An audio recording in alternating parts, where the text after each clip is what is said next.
Fala pessoal, tudo bem com vocês? Continuando então o estudo do nosso querido direito penal, a gente vai entrar agora dentro da árvore do crime, só para a gente lembrar onde que a gente está dentro do estudo do direito penal. Lembrando para vocês que a gente está dentro do conceito de crime. Então a gente falou no conceito de crime, a gente está estudando o conceito analítico de crime, que crime, né, pela doutrina majoritária, aí a gente adota, né, a teoria tripartite de crime, ou seja, crime é fato típico, ilícito e culpável. Fato típico, ilícito e culpável. Ou ele é composto, o crime é composto por fato típico, ilicitude, culpabilidade. Fato típico, antijuridicidade, culpabilidade. Então isso é aonde a gente está estudando o direito penal agora. Lembrando, então, que a gente está dentro da árvore do crime e a gente vai começar pelo primeiro elemento do crime. Ó, primeiro elemento do crime. De acordo com a teoria tripartite de crime. Então, o primeiro elemento, né, do crime é o fato típico. E o que é o fato típico? O que é o fato típico? O fato típico é o primeiro elemento do crime e ele é composto por 4 outros elementos. Então vamos trazer a árvore aqui e a gente vai destrinchando. Ó, crime é... Toda aula a gente vai fazer isso aqui, porque isso aqui tem que estar consolidado na sua mente. Fato típico, só que agora a gente vai abrir, ó, fato típico,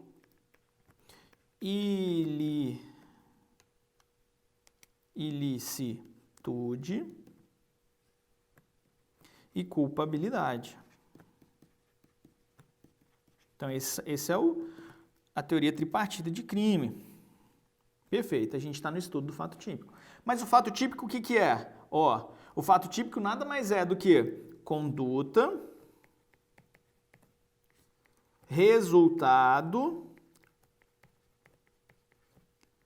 nexo causal ou nexo de causalidade, ou nexo de causal ou de causalidade, e por fim, tipicidade, tá? Então essa é a árvore, a gente está começando a destrinchar, a gente está começando a entender agora o que compõe o crime, perfeito. Olha que interessante, só para vocês entenderem o porquê que a gente estuda isso dessa forma. Quando a gente fala, né, na teoria geral do crime, quando a gente fala nessa avaliação aqui, né, é como se fosse um passo a passo mesmo. Então, por exemplo, quando você quer saber se houve ou não um crime, né, se existe ali, por exemplo, se você enquanto delegado, enquanto policial, se você vai agir ali ou não, só por um critério, né, uma forma didática de vocês entenderem. A gente tem que começar a analisar item por item dessa árvore, para ver se aquilo ali se enquadra, né? Se aquilo ali é um crime, se a gente vai ou não agir, por exemplo. Então, vamos trazer a seguinte situação. Vamos supor que você é um delegado de polícia, chega na sua delegacia, polícia militar, que é a polícia ostensiva, conduzindo um rapaz supostamente autor de um crime de roubo. Pronto, autor de um crime de roubo. Mentira, autor de um crime de homicídio. Então, só para vocês entenderem, isso aqui é didático, tá, pessoal? Homicídio. Então, chega lá o autor, todo ensanguentado, a polícia militar conduzindo ele, e você é delegado de plantão nessa delegacia. E aí você vai agora analisar e entender, né, o que aconteceu. Então, a primeira coisa que a gente vai entender é, houve crime? Tá, vamos ver se houve crime. Olha que interessante. Tá, vamos ver. Houve conduta? Aí a gente vai pegar, o cara foi lá, foi pego, né? Ele desferiu 3 tiros na vítima. Então houve conduta, 3 tiros. Ele disparou a arma de fogo 3 vezes. Pessoal, isso aqui eu estou trazendo a noção geral. Daqui a pouco a gente vai entrar dentro da conduta, os tipos de conduta, o que é conduta, resultado e assim vai. É só para vocês entenderem a árvore. Houve resultado? Houve. Qual que foi o resultado? Morte. Houve nexo? Sim. A ligação entre o tiro e a morte? Sim. Anexo. A tipicidade? Por exemplo, né, artigo 121 do Código Penal, matar alguém. Opa, que legal. Ou seja, nesse caso que chegou lá na delegacia, aquele suposto autor de homicídio, eu consegui ver isso aqui tudo na descrição dos fatos, né? Beleza. Há fato típico? O fato é típico? É. Então, portanto, a gente tem o primeiro elemento do crime, né? A gente tem o primeiro elemento do crime, que é o fato típico, tá? Bonitinho, descrito. Perceberam? Depois a gente vai ver se aquele fato é ilícito. E, por fim, a gente vai ver se o agente é culpável. Se tiver todos esses elementos, se tiver todos esses chequezinhos, né? Esse tá ok, esse tá ok, esse tá ok, então significa que eu tenho crime, né? No seu conceito analítico. Então esse é o objetivo da gente fazer o estudo dessa árvore do crime. É para a gente identificar cada pedacinho e no somatório a gente conseguir identificar se houve ou não crime. Perfeito? Essa é a ideia, tá? Então vamos apagar isso aqui. Ó, vamos apagar isso aqui, que isso aqui foi o exemplo. Vocês agora montem no caderno de vocês um esquema. Sugiro que vocês façam isso na folha horizontal e comecem a abrir um leque de informações aqui. E depois passem a limpo. Quanto mais vocês escreverem e reescreverem essa árvore, esse esquemão, mais fácil vai ser de você lembrar. Então, o que a gente vai estudar na aula de hoje? Eu pontuei vocês aonde que a gente está. A gente vai estudar a conduta. É o primeiro elemento do fato típico, é o primeiro pedacinho do fato típico, tá? Lembrando que o fato típico é o primeiro elemento do crime, beleza? Então, vamos ver o que é conduta, tá? Então, eu vou apagar o resultado, vou apagar o nexo, tipicidade. Isso aqui não é objeto de estudo da aula de hoje, a gente vai começar pelo começo, né? Então, aqui é onde a gente está, tá bom? A partir de agora, isso aqui tem que estar muito claro na mente de vocês. Toda aula que eu for começar, eu não vou mais colocar toda a árvore do crime. Eu vou colocar onde que a gente está, fato típico, então a próxima aula vai ser, por exemplo, resultado. E assim vai para vocês poderem se situar. Ficou perdido? Volta na primeira aula da árvore do crime e entende novamente essa situação. Show de bola. Então vamos falar um pouquinho agora da conduta. E antes da gente começar, eu preciso trazer para vocês um conceito de conduta. O que é conduta de acordo com o nosso Código Penal? Então, conduta nada mais é do que um comportamento humano, olha que interessante, comportamento humano, ou seja, cachorro não tem conduta, né? O cachorro não tem conduta porque é um comportamento humano, por mais ilógico que isso pareça, quando a gente for estudar, por exemplo, excludente de ilicitude, quando a gente for estudar, né, outras áreas dentro do direito penal, isso aqui vai fazer muita diferença. Então a gente tem que entender, só quem mata é o humano, tá? Quando eu falo matar em aspecto de conduta, crime, né? Então comportamento humano, olha que interessante. Voluntário e consciente. Isso aqui é muito importante.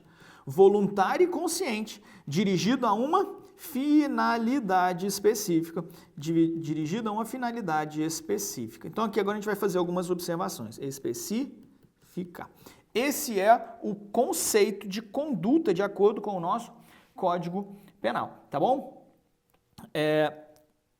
Beleza. Então comportamento humano, voluntário e consciente, dirigido a uma finalidade específica. Show de bola. Anotem esse conceito, esse é o conceito, anotem esse conceito, lembrem dele, que daqui a pouco, quando a gente for destrinchando mais a conduta, a gente vai pontuando cada um desses detalhes. Então a primeira coisa que a gente precisa falar é o conceito, conduta é isso aqui, beleza, só que a gente tem tipos de conduta. Na verdade, só complementando, isso aqui, ó, deriva da chamada teoria finalista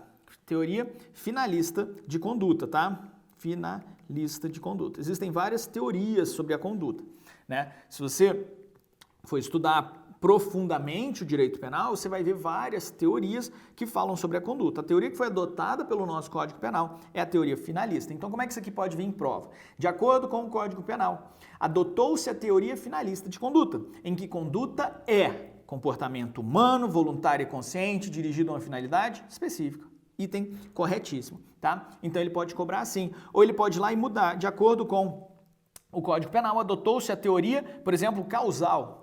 Mentira. Adotou-se a teoria social da ação. Então existem outras teorias que descrevem, né, que trazem a conduta. A que a gente adotou no nosso Código Penal é a teoria finalista de conduta. E o que é conduta? Qualquer comportamento humano. E esse comportamento humano ele pode ser positivo ou negativo. Olha que interessante, a gente já vai falar disso. Voluntário e consciente dirigido a uma finalidade específica. Show de bola. Beleza. Agora vamos para aquilo que importa. Acabou o conceito? Vamos falar das espécies de conduta, os tipos de conduta. Basicamente, então, a gente vai ter dolo, né, condutas dolosas ou condutas culposas. Então, basicamente, a gente tem dolosas ou culposas, tá? Dolosas ou culposas. Perfeito. Como é que a gente vai diferenciar essas duas condutas? Quando é que a gente fala que o crime foi culposo ou o crime foi doloso? A conduta foi dolosa ou culposa? Percebam que, para o nosso Código Penal, o dolo e a culpa, olha que interessante, o dolo e a culpa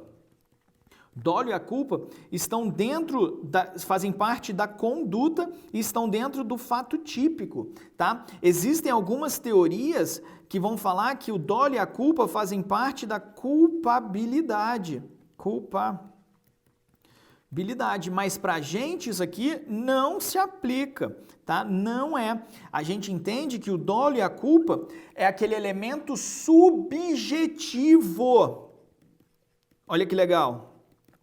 Elemento subjetivo da conduta. Quando eu falo elemento subjetivo da conduta, diz respeito ao indivíduo. Então aqui, ó, só para vocês fazerem uma analogia, né, ridícula, a gente está entrando dentro do cérebro do camarada, a gente está entrando dentro da mente do agente, dentro da mente do assassino, na mente do homicida, tá? Então a gente começa a analisar o elemento subjetivo que está na mente dele, do sujeito. Então a conduta, a gente tem que analisar isso. Primeira coisa que a gente analisa, se ela é dolosa ou se ela é culposa, tá? E como é que a gente vai diferenciar isso aqui na prática e o que a lei nos traz? As condutas dolosas, basicamente a gente divide em duas, tá? As condutas dolosas eu posso ter o chamado dolo direto, ou eu posso ter o chamado dolo eventual, ou também chamado de dolo indireto, tá? Então, dolo direto ou indireto. Só que o dolo indireto, eu também chamo ele de dolo eventual. E isso aqui é muito cobrado em prova. Dolo eventual é muito cobrado em prova porque ele se confunde com uma espécie de culpa. Então daqui a pouco a gente vai falar, tá bom? Então condutas dolosas, lembrem que eu posso dividir em dolo direto e dolo indireto. Legal. Só que aqui a gente tem que entender o seguinte, quando que eu consigo identificar que uma conduta é dolosa? O que quer dizer o dolo? O dolo nada mais é do que quando a gente quer, ou quando ele assume o risco do resultado. Olha que interessante. Então, quando a gente quer o resultado, conduta dolosa. Quando a gente assume o risco de produzir o resultado, conduta dolosa também. Então, por exemplo, eu quero matar o meu desafeto. Eu saco a minha arma e dou 3, disparos contra o meu inimigo. Eu quis o resultado, eu queria, olha como é que a gente está dentro da cabeça do cara. Eu queria o resultado, então pratiquei a conduta, querendo o resultado. Dolo direto.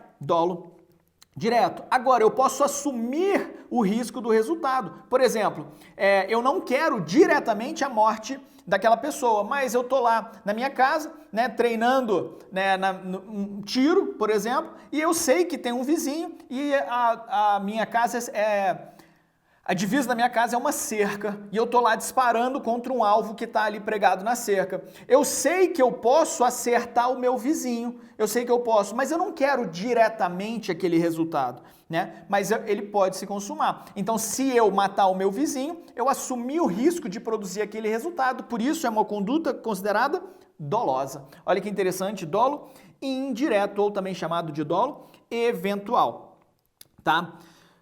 Dolo direto ou eventual. Legal. Só que aqui existem algumas teorias que tratam sobre o dolo. Então, as teorias que a gente precisa lembrar aqui, e eu não vou entrar a fundo nas teorias, não é o nosso objeto de estudo, você só precisa citá-las, porque normalmente a prova cita, quando é uma questão um pouquinho mais difícil ela pode citar, caso contrário ela vai querer só o conceito.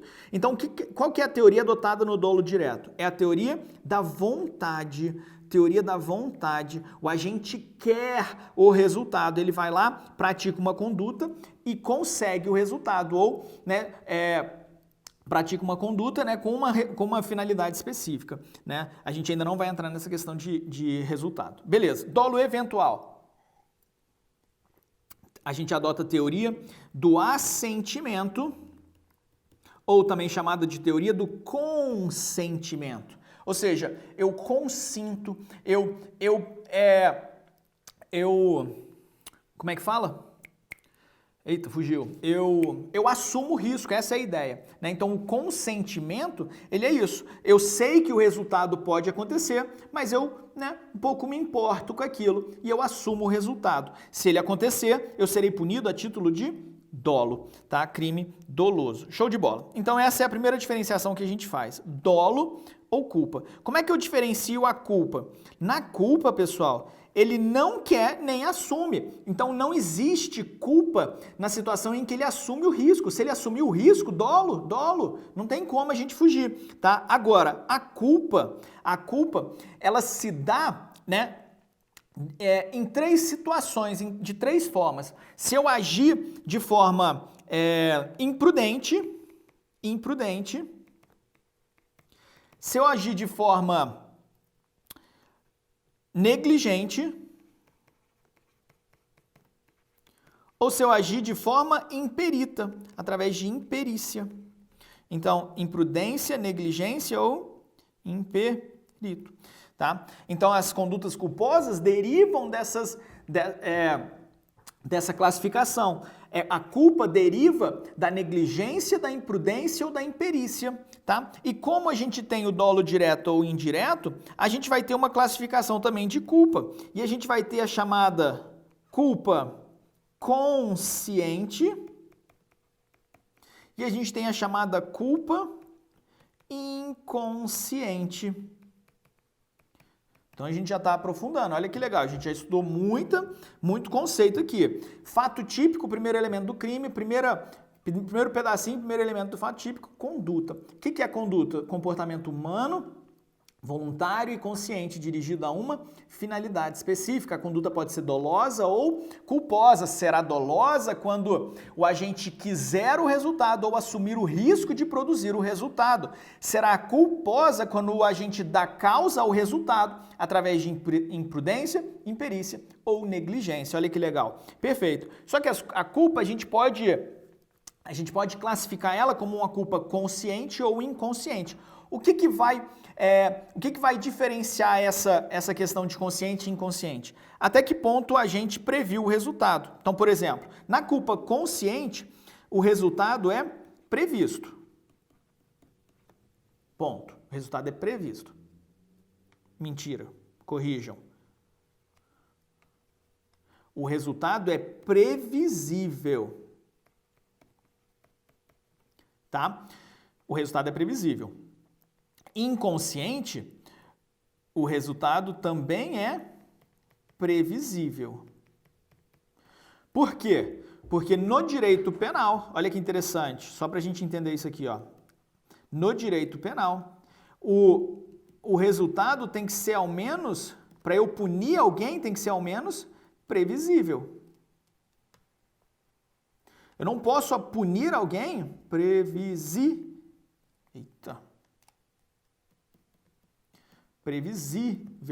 Eu não posso punir alguém se o resultado não for nem previsível, tá? Não for nem previsível. Então, quando eu falo de dolo direto e indireto, o resultado ele é previsível. Claro, se eu sacar minha arma querendo, na intenção de matar alguém, dar 3 tiros, é previsível que ele vá morrer? É previsível. É previsível que se eu atirar na cerca da minha casa, pode passar e matar o vizinho? É previsível, tá? Foi inclusive previsto, previsível. Beleza. Agora, culpa. É previsível, por exemplo, que eu posso pegar o meu carro embriagado, né? Ou melhor, tira a embriaguez, porque a embriaguez é uma discussão à parte. Eu posso pegar o meu carro, imprimir uma velocidade altíssima numa via urbana, né? Pego uma via urbana ali em que o limite de velocidade é 40 km por hora, eu estou a 190 por hora no meu Mustang. É previsível um acidente? Será que é previsível eu atropelar uma senhora que está atravessando a rua? É previsível, tá? Inconsciente, né? Então, tanto consciente quanto consciente é previsível. Qual que é a diferença dos dois? É que o consciente, previsível, mas foi previsto pelo agente, tá? E o inconsciente, embora previsível, não foi previsto. Não foi previsto. Então essa é a única diferença.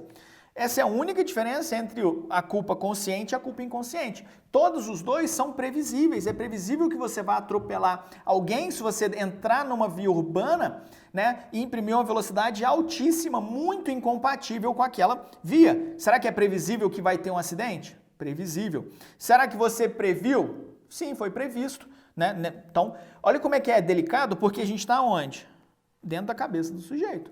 A gente tem que provar, para a gente poder incluir aqui ou aqui, né, se foi ou não, se o agente previu ou não aquele resultado, tá? Para a gente poder entender se é culpa consciente ou culpa inconsciente. No final das contas, ele será punido como título culposo. Isso aqui é uma descrição, uma classificação meramente didática. Por quê? Porque eu preciso, né, diante do fato, classificar ele. Então eu pego lá um agente que sai da casa dele atrasado para o trabalho. Sai da casa dele atrasado para o trabalho, pega uma via urbana que o limite é 40 km por hora, e ele coloca 180 km por hora nessa via. Beleza. Então, vamos entender. Aí ele atropela e mata uma senhora que está atravessando na faixa de pedestre. Atropelou e matou. Então, crime, homicídio. Homicídio. Tá? Sem querer entrar no mérito agora da onde está o tipo penal, tá? Se está no Código Penal, se está no Código de Trânsito, não é o nosso estudo do momento. Homicídio é homicídio, matar alguém. Beleza. Aí a primeira pergunta que a gente faz, houve conduta? Ele dirigiu e atropelou? Sim, então tem conduta. Vamos analisar essa conduta? Essa conduta, ela é dolosa? Dolo. Ele quis matar a velhinha? Ele olhou para a velhinha e falou assim, vou atropelar? Não. Ele assumiu o risco? Opa! Aí agora existe uma discussão muito grande. Vai ter gente que vai entender assim, não, ele assumiu o risco. Porque quando ele pega uma via 180 km por hora, então isso aqui, quem vai entender isso aqui agora é o juiz. Perceberam? Agora, culpa. Vamos entender que ele não quis. Vamos para a culpa. Ele assumiu o risco? A gente já entendeu que não. Culpa. Foi consciente ou inconsciente? Consciente seria, é previsível ele atropelar. Ele ainda pensou assim, nossa, eu estou a 180 por hora, eu posso atropelar alguém. Foi previsto. Previsível, não previsto. Ele nem pensa, ele bota a velocidade lá e vai embora e acaba praticando o resultado, acaba resultando, né? Acaba consumando o resultado. Ou seja, de novo, isso aqui é muito delicado para a gente afirmar categoricamente se é um ou se é outro. Por quê? Porque a gente está dentro da cabeça do sujeito. Como é que isso aqui, então, é cobrado em prova? Ninguém quer que você seja juiz na prova. Não é o intuito do examinador não é você julgar os casos, os fatos. Ele vai virar e vai falar. E aí a gente tem que procurar as palavrinhas mágicas da questão. Ou seja, vou apagar aqui e vou trazer como é que isso aqui é abordado na questão e aí a gente volta para a previsão aqui. Como é que isso aqui é abordado? Ele vai te trazer o conceito. Dolo direto é conceito, quando a gente quer o resultado, simples assim. Dolo indireto é quando a gente assume o risco do resultado, beleza. Culpa consciente é quando o resultado, embora previsível, foi previsto, culpa consciente.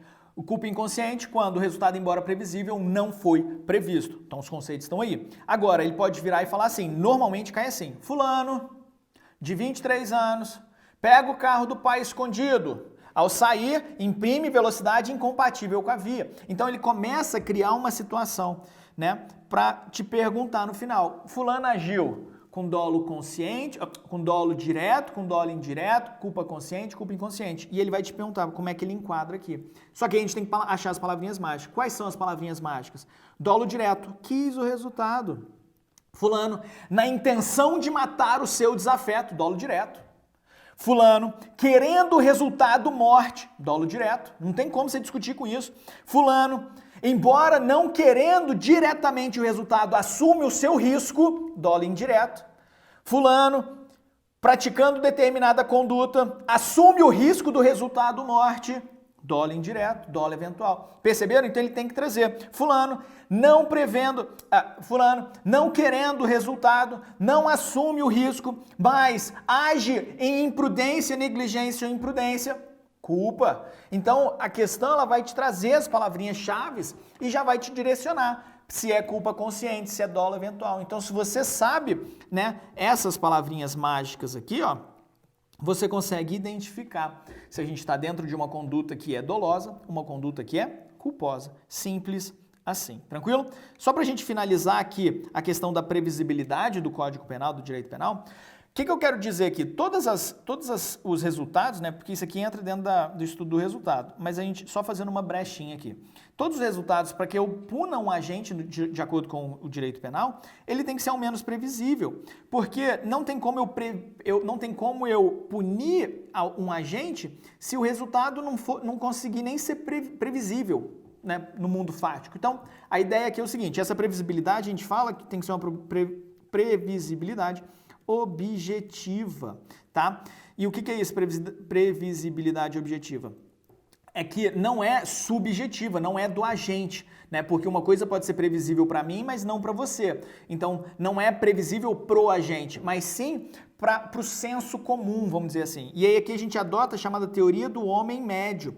Muita gente já deve ter ouvido falar isso aqui, do homem médio. Ou seja, para a grande massa, né, para o senso comum, para a maioria da população, aquilo é previsível, tá? Então, vou trazer um exemplo de uma conduta, né, de uma situação em que não é previsível. Vamos supor que você está dirigindo o seu carro, indo, né, de uma cidade para outra, numa rodovia, à noite, deserta, 3 horas da manhã. Rodovia não tem iluminação pública, tudo escuro, mata do lado direito, mata do lado esquerdo e você está lá dirigindo dentro do limite de velocidade, 110, 120 km por hora, né, dentro do limite de velocidade, corre uma criança na frente do carro, você atropela e mata essa criança. Olha que loucura! Será que é previsível? Será que é previsível você dirigir numa rodovia deserta, não tem casa por quilômetros, né, ao seu redor, não tem nenhuma casa? Será que é previsível uma criança correr na frente do carro? Para a teoria do homem médio, você vai me desculpar, mas isso não é previsível. Você pode ser punido? Não pode, porque isso não é nem ao menos previsível. Então a gente nem entra dentro da punição, nem entra dentro dessa discussão do direito penal. Conseguiram visualizar isso? Diferente seria se você está numa rua urbana, né, numa via urbana, passando em cima de uma faixa de pedestre na frente de uma escola. Será que é previsível que uma criança vai atravessar na faixa de pedestre? Opa! Aí é diferente, aí é completamente previsível que uma criança vai sair da escola e correr. Então você está numa via pública, num parque, o pessoal está jogando bola. Será que é previsível que uma criança vai correr na rua? Então isso que a gente tem que julgar. Quando a gente fala da previsibilidade, a gente tem que adotar essa previsibilidade objetiva, de acordo com a teoria do homem médio. O que é previsível para a grande maioria, para a maioria das pessoas, teoria do homem médio. E não o que é previsível para você ou para o fulano, não é uma previsibilidade subjetiva, né? Que o Código Penal adota. Show de bola? Deixa eu ver quanto tempo está dando aqui. Já está dando meu bloco aqui. Beleza. Então, essa é a ideia inicial que eu quero trazer para vocês. O que a gente precisa saber nessa primeira aula? Que conduta é um dos primeiro elemento do fato típico, que é o primeiro elemento do crime. Conduta é um comportamento humano, voluntário e consciente dirigido a uma finalidade específica, teoria finalista de conduta. A gente tem condutas dolosas e culposas ou culposas, né? Quando uma conduta vai ser dolosa? Quando o agente quer o resultado ou ele assume o risco de produzir o resultado. Quando que a conduta será culposa? Quando a gente não quer o resultado, não assume o risco de produzir o resultado, mas o resultado se dá por imprudência, negligência ou imperícia. Lembrando que essa culpa pode ser consciente, porque foi previsto e era previsível e foi previsto, ou inconsciente, era previsível, né, mas não foi prevista pelo agente. Então essa é a diferenciação. Só que aqui, só para a gente finalizar esse bloco 1, eu preciso trazer para você uma divisão do dolo direto que às vezes é abordada em prova e a gente tem que estar preparado. Então, se te perguntar o dolo direto, a gente tem o dolo direto de primeiro grau, isso é bem tranquilo, gente, a gente tem o dolo direto de primeiro grau E a gente tem o dolo direto de segundo grau. Olha que legal. Dolo direto de segundo grau. Muitas bancas gostam de confundir o dolo direto de segundo grau com o dolo indireto. Falar que é a mesma coisa, mas são coisas completamente diferentes. Quando que é o dolo direto de primeiro grau? É aquele simples. Você tem ali o seu desafeto, você quer o resultado morte, você saca a sua arma, dá 3 tiros contra o seu desafeto. Eu quero o resultado. Eu saquei minha arma e eu pratiquei uma conduta impelida, né, voluntária e consciente, dirigida a uma finalidade específica, que é morte, dolo direto de primeiro grau. Então, essa é a ideia. Tá? Anotem o conceito na frente desse aqui. Agora, dolo direto de segundo grau, aqui a gente pode falar que é quando você quer o resultado, você quer matar o seu desafeto.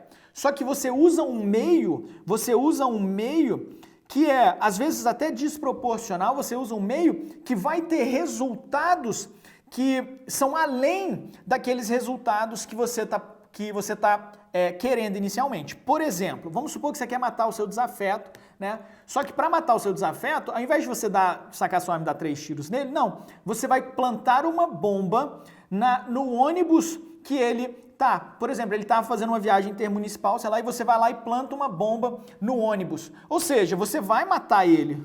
Você vai matar ele. Só que, ao mesmo tempo, você vai matar o motorista, a senhorinha que está indo visitar o neto, o primo de... Ou seja, quando a gente fala nesse dolo direto, embora você queira o resultado, e agora a gente não fala em assumir o risco, porque você quer o resultado morte, o meio que você escolheu resulta em outros resultados previsíveis e previstos. Então, o que você está fazendo aqui? Ó? Quando eu falo na morte do seu desafeto, tá aqui ó, o ônibus. Só para vocês entenderem, ó. Tá aqui o ônibus, tá? Então o motorista está aqui, os passageiros aqui, ó. Seu desafeto está sentado aqui, ó, seu desafeto. Então aqui, ó, a gente tem dolo direto de primeiro grau, dolo direto de primeiro grau. Mas aqui,